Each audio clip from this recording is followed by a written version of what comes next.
Good day everyone. I am JB Montesilio from the M&M Cube Talk.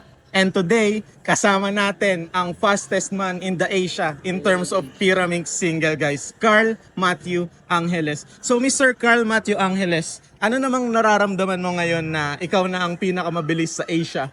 And ano yung mga preparations na ginawa mo para makamit tong very good achievement na to? Hindi ako nag-practice ng Pyraminx ngayon kasi wala namang expectation sa event na to. Tsaka walk-in lang din yung registration namin kasi di talaga ako nag-register. Tapos yung feeling naman, di pa rin na makapaniwala since akala ko lang din kanina NR. Tapos nalaman ko na first sub 1 din pala sa Asia. So yun. Grabe guys, yung first record niya, hindi lang number 1 sa Philippines but also number 1 in the Asia.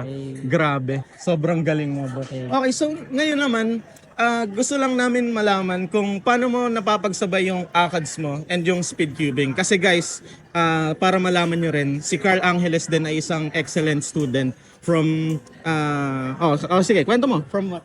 STI College Novaliches. Senior high school.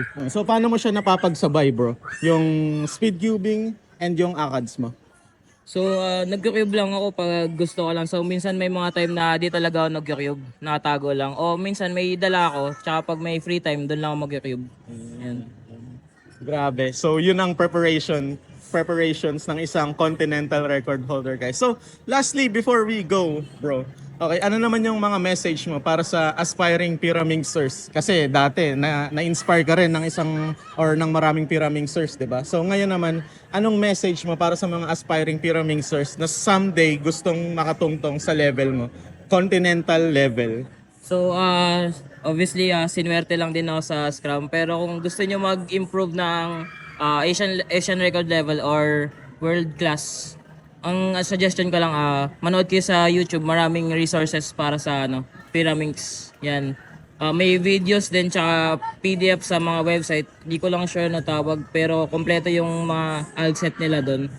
Tsaka yun, sumali lang lagi ng competition. So that's it.